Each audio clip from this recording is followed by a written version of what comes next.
Bonjour à tous, aujourd'hui nous allons parler des villes qui pétaient du feu de Dieu et qui du jour au lendemain sont devenues des villes complètement fantômes. Certaines pour des raisons logiques, d'autres pour des raisons un petit peu plus bizarres. Dans tous les cas, aujourd'hui on va décortiquer tout ça, accrochez vos slips, c'est parti.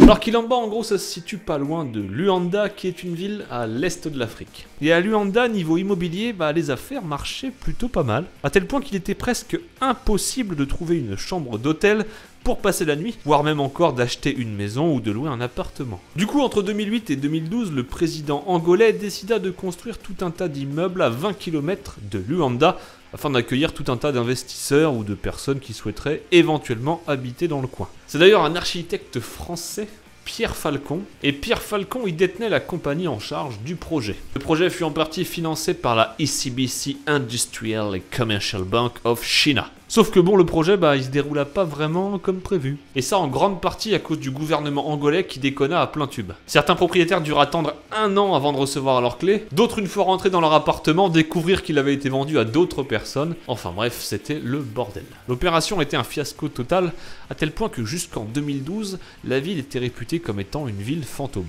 Ceci dit, de nos jours l'histoire a bien changé. Récemment, pas loin de 50 000 personnes auraient migré vers Quilamba à la recherche d'un logement. La demande était tellement forte que certains ont fait la queue pendant des jours afin de pouvoir obtenir un appartement.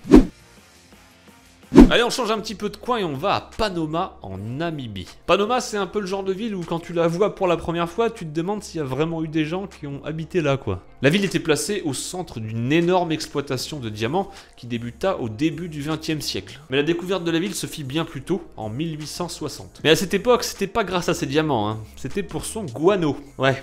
Le guano, pour rappel, c'est principalement des excréments d'oiseaux, même si on inclut également ceux du phoque dedans. Mais c'est également un excellent fertilisant.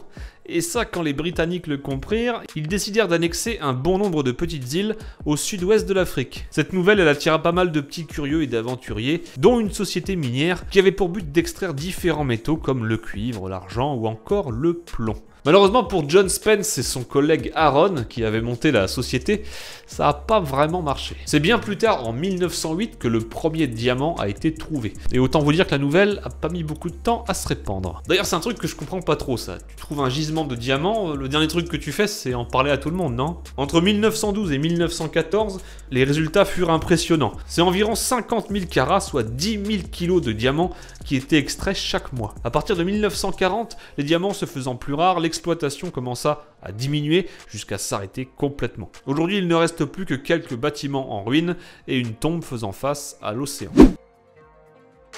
Allez, on termine sur Kennecott en Alaska. Kennecott, je suis pas sûr. La ville est située en plein milieu du parc national Wrangell-St. Elias. Elle a été construite en 1903 et là encore, c'était un lieu de minage découvert quelques années plus tôt. 5 mines furent construites aux alentours. La ville accueillait les mineurs mais aussi leurs familles qui étaient logées souvent un petit peu tout autour. Cette fois-ci, pas de diamants, c'est principalement du cuivre qui était extrait. Jusqu'à 300 personnes vivaient donc dans la ville pour à peu près autant de personnes qui travaillaient dans les mines. Et niveau pognon, là encore, on peut pas dire que c'était trop dégueulasse. Le chiffre d'affaires s'éleva jusqu'à 200 millions de dollars. Et je rappelle que c'était pas des diamants, juste du cuivre. Autant vous dire que les affaires marchaient plutôt pas mal jusqu'à l'arrivée de la Grande Dépression, puis en 1938, le gisement fut épuisé, mettant fin à l'exploitation de cuivre dans cette région. Les mines furent fermées, du coup les habitants partirent, et Kennecott devint encore une fois une ville fantôme. Voilà, c'est la fin de cet épisode, j'espère qu'il vous aura plu. J'ai essayé de trouver des villes un petit peu insolites, qui n'ont pas forcément toujours été présentées sur internet. N'hésitez pas à laisser un petit pouce bleu si la vidéo vous a plu et à la partager